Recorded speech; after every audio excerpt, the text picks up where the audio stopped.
जल संसाधन विभाग, जिसका मुख्य काम सिंचाई की व्यवस्था और बाढ़ नियंत्रण की का मेंटेनेंस, यह दो मुख्य कार्य है बिहार की सिंचाई विभाग का, जल संसाधन विभाग का।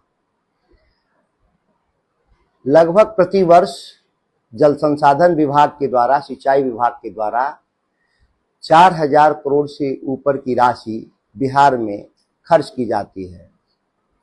पिछले अगर 20 साल में हम देखें तो 80,000 करोड़ रुपए बिहार में सिंचाई विभाग के द्वारा सिंचाई के सृजन और बाढ़ के नियंत्रण दो विषयों पर खर्च किया गया।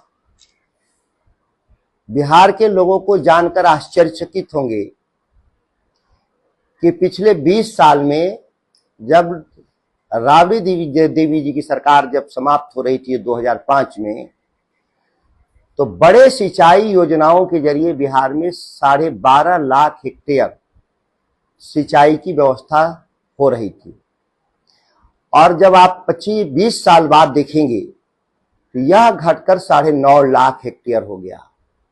बिहार में 80,000 करोड़ रुपए खर्च करने के बाद भी सिंचाई की क्षमता 25% घट गई। यह बिहार जैसे ही राज्य में संभव है, दूसरे किसी राज्य में नहीं। 80,000 करोड़ रुपए बड़ी रकम होती है।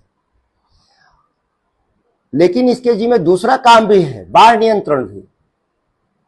बाढ़ नियंत्रण भी पूरे इस दौरान पूरे बिहार में 1 हेक्टेयर भी इलाका बाढ़ मुक्त नहीं हुआ।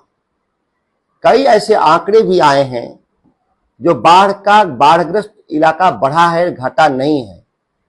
तो ये 80,000 करोड़ रुपए कहां बह गए, यह भी एक जांच का विषय है पूरे बिहार में। सरकार चलाने वालों की अगर हम नमक हरामी देखें, नाफरमानी देखें हुक्मरानों का, तो इससे खराब स्थिति कभी नहीं रहा। एक लंबे समय से किसानों के हित में सिंचाई विभाग का निर्णय था कि हर हाल में रोहिणी नक्षत्र में हम बिचड़ा डलवा देंगे खरीफ के लिए, धान के लिए।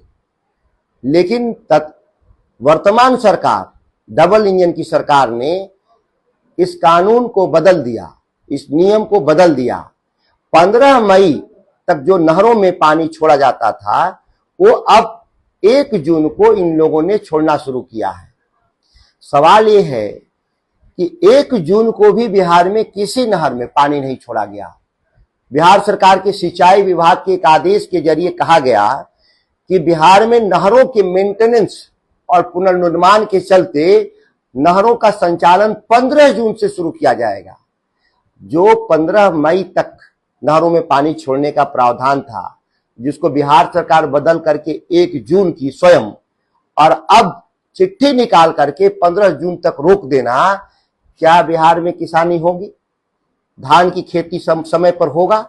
असंभव।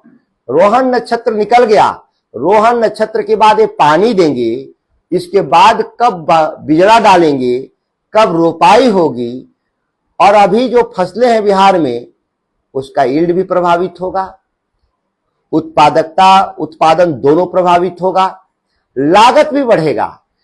अब ये बिहार सरकार में 80,000 करोड़ खर्च करके क्या बिहार के ठेकेदारों के घर बनाने के लिए, नेताओं के घर बनाने के लिए, अधिकारियों के घर बनाने के लिए क्या पैसे खर्च हुए हैं कि 80,000 करोड़ रुपया किसानों के हित में खर्च हुए थे?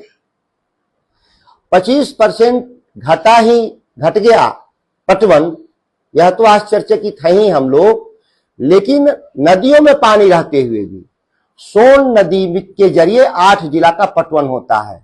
रोहतास, कैमूर, बक्सर, आरा, अरवल, जहानाबाद, पटना और औरंगाबाद, 8 जिला के पटवन जिस नहर से होता है। नदी में 9,000 क्यूसेक इंद्रपुरी बैराज पर होने के बावजूद भी नहरों में मात्र 3,000 क्यूसेक पानी छोड़ा जा रहा है। ऐसा जबकि 9,000 क्यूसेक पानी छोड़ने के बाद भी टिल तक पानी नहीं पहुंचेगा। पूरी नहरें सूखी पड़ी हुई हैं। किसके आदेश से ऐसा काम हो रहा है बिहार में? कौन लोग हैं बिहार की खेती को बर्बाद करना चाहते हैं? जबकि बाढ़ सागर में अभी भी 1058 क्यूबिक मीटर पानी अलग से रिजर्वायर में रिजर्व है, जो पिछले साल का पानी बचा हुआ है। मेरा हिस्सा अगले साल के लिए नहीं, पिछले साल के हिस्से में इतना पानी बचा हुआ है। पानी की कोई कमी नहीं है। वही हाल गंडक नहर नदी का भी है और कोसी नदी का भी है, जहां पर्याप्त पानी होने के बाद भी नहरों में नहीं छोड़ा गया। जानना चाहते हैं हम किसानों की तरफ से बिहार में कि ये जो नहरों के पुनर्निर्माण रख रखाव, कौन ऐसी परिस्थिति है कि आप मार्च में नहीं पूरा करते, अप्रैल मई में पूरा नहीं करते, या क्यों जून जुलाई में काम होता है?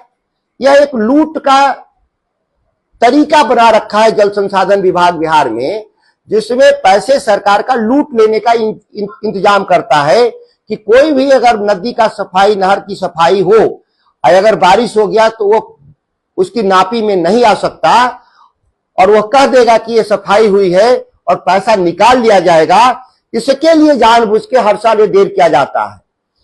बैठे हुए ऊपर मंत्री हो, प्रधान सचिव हो, अभियंता प्रमुख हो या नीचे के कर्मचारी हो, मैं लगातार कह रहा था कि आप पानी क्यों नहीं छोड़े समय से। मुख्यमंत्री को भी पिछले साल भी पत्र लिखे थे कि किन परिस्थितियों में 15 मई से आपने 1 जून कर दिया।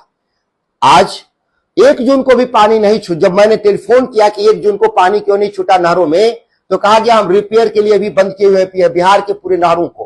कौन ऐसी नहरें हैं कि पूरे बिहार की एक साथ नहरें बंद कर दी जाती हैं रिपेयर के नाम पर? ठेकेदारों का और इतना प्रभुत्व है इस विभाग पर, सिंचाई विभाग पर। वो मर्जी से इस विभाग का कानून बनाते हैं, मर्जी से इस विभाग को चलाते हैं, मर्जी से चाहते हैं नहरें चलाते हैं। यहां बिहार के किसानों के हिसाब से कोई नहीं। हमारे जो बिहार के कृषि विभाग के जो अधिकारी हैं वो भी सोए रहते हैं, वह भी कभी भी डिमांड नहीं करते। सिंचाई विभाग का मुख्य काम किसानों का सहयोग है और कब पानी चाहिए और नहीं चाहिए यह कृषि विभाग के अधिकारियों को समन्वय करना चाहिए सिंचाई विभाग के अधिकारियों के साथ, जो कभी नहीं करते, सोए रहते हैं। और 80,000 करोड़ रुपए ये कोई छोटा रकम नहीं होता है बिहार जैसे गरीब राज्य के लिए। यह पैसे का जिस तरह से बंदरबाट बिहार में हुआ है, न पटवन बढ़ा और न बाढ़ घटा, इसी 2 शब्दों में से पूरी बिहार पीड़ित है और कोई भी कार्रवाई नहीं करना। जाहिर है कि ऊपर से नीचे तक इसमें बंदरबाट में लोग शामिल हैं, इसीलिए इस बात में मौन साधे हुए हैं। मुख्यमंत्री जी से कहना मैं चाहता हूं, कहने के लिए तो आप इंजीनियर हैं, लेकिन अगर थोड़ा सा भी होशो हवास में है तो ऐसे लोगों के खिलाफ जांच करके कठोर कार्रवाई करने का काम करेंगे। इसी मकसद से मैं मीडिया के समक्ष इस बात को रख रहा हूं कि बिहार के तमाम जो किसान हैं और सरकार में बैठे हुए लोग इस बात को समझ सकें।